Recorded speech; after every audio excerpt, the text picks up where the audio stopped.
Hi guys, today I'm going to be showing you my game for my term project. I'm calling it Fighter 112, and it's basically sort of it's influenced by the Super Smash Bros. Idea and a bit of like Street Fighter gameplay. So I'm just going to start it up right now. So these are basically the controls.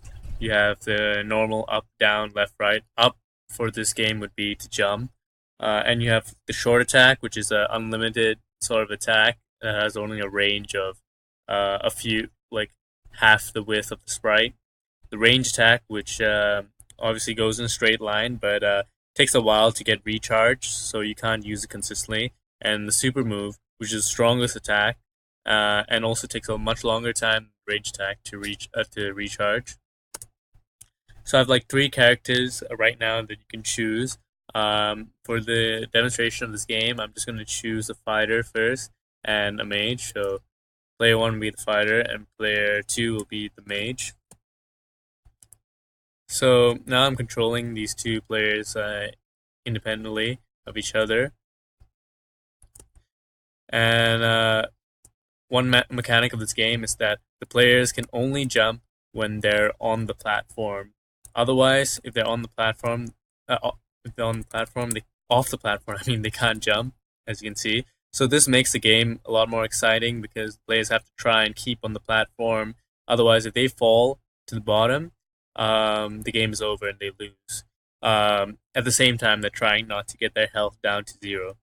There are like potion sprites that are falling down from the sky randomly, which help to give you a health boost about for 10 points, which is really important because it's this game is pretty easy to get stuck and like lose a lot of health when you're fighting. So I'll just go and show off like some of the fighting gameplay. So this would be the short attack right now. I'm using the fighter on the mage. And so there's a blowback to each attack, which I think is really cool. Is basically takes influence from Super Smash Bros. And as the health of the character goes down, the blowback gets larger. So as you can see, the mage goes further and further as he gets hit, which is also helps when you're trying to knock players off the platforms.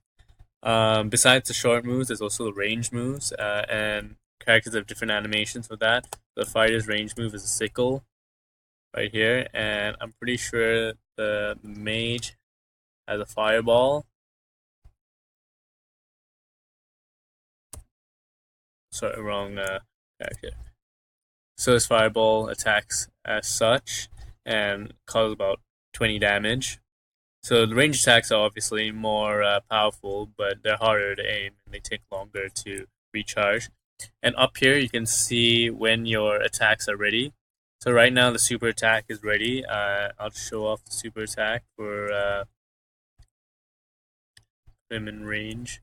So this is super attack for the fighter, and it's really strong. It's about a 40 damage hit, and I added a mechanic of a knockdown. So as if hit by the super move, the opponent player is knocked down for about 2 seconds, which is really cool because then that player can't move and he's at the mercy of the other player.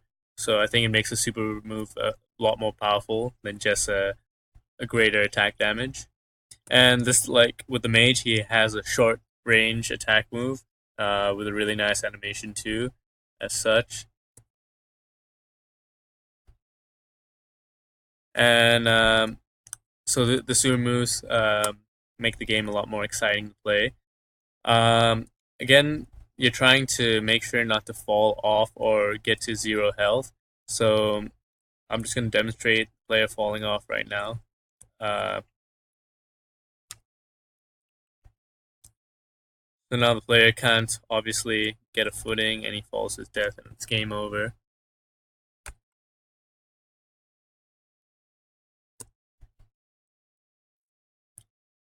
Or the player can just lose his life while on